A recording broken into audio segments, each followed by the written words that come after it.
केंद्र सरकारने अनेक खाद्यपदार्थांवरील आयात निर्यात शुल्कात बदल केल्याने शेतकऱ्यांना त्यांच्या शेतमालाला योग्य बाजारभाव मिळण्याचा मार्ग मोकळा झाल्याने अमरावतीत भाजप नेते अनिल बोंडे यांच्या नेतृत्वात शेतकऱ्यांनी मोठा जल्लोष साजरा केला। दरम्यान फटाक्यांची जोरदार आतिषबाजी करण्यात आली।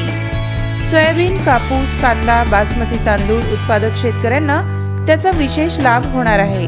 त्यामुळे शेतकऱ्यांनी प्रधानमंत्री नरेंद्र मोदी व उपमुख्यमंत्री देवेंद्र फडणवीस यांचे आभार मानले। काय नेमकं कारण? आज शेतकऱ्यांसाठी अतिशय आनंदाची गोष्ट आहे की सोयाबीनचे भाव वाढणार आहे। कारण केंद्र सरकारने प्रधानमंत्री नरेंद्रजी मोदी यांनी जे क्रूड ऑइल खाण्याचं तेल आपण आयात करतो त्या आयातीवर 20% आयात कर लावलेला आहे आणि जे रिफाइंड ऑइल आहे त्यावर 12% 32% आयात कर लावलेला आहे। हा आयात कर लावण्याची मागणी अनेक दिवसापासून शेतकऱ्यांची होती आणि ती मान्य केल्या गेली आणि आता सोयाबीन मार्केटमध्ये येते आणि त्यामुळे सोयाबीनला खात्रीनं 5,000च्या वर 6,000 पर्यंत निश्चितपणे भाव मिळणार आहे आणि त्यामुळे शेतकऱ्यांमध्ये आनंदाची लहर पसरलेली आहे।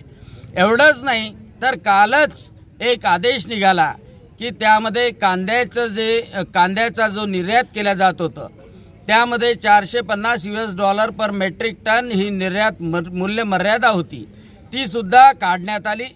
बासमती तांदूळाची $950 पर मेट्रिक टन होती ती सुद्धा काढण्यात आली आणि कांद्याची निर्यात करताना जे 40% कर लागत होता तो 40% वरून 20% आणला।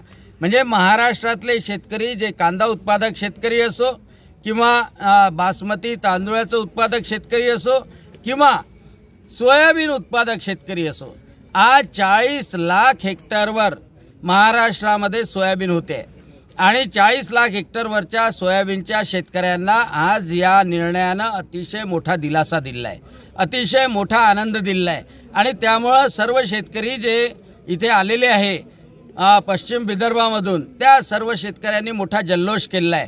आणि आता मी गावातूनही जे फोन आले त्यांनी सांगितलं की हा सगळ्यात महत्त्वाचा निर्णय प्रधानमंत्री नरेंद्रजी मोदी यांनी देवेंद्रजी फडणवीस यांच्या आग्रहास्तव घेतला आणि म्हणून प्रधानमंत्री नरेंद्रजी मोदी, पीयूषजी गोयल त्याचप्रमाणे महाराष्ट्राचे उपमुख्यमंत्री देवेंद्रजी फडणवीस यांचे सर्व शेतकऱ्यांतर्फे मनपूर्वक आभार मानतो आणि अभिनंदन करतो। या संदर्भात तुम्हाला काय वाटते कमेंट करा, लाईक करा आणि शेअर करा।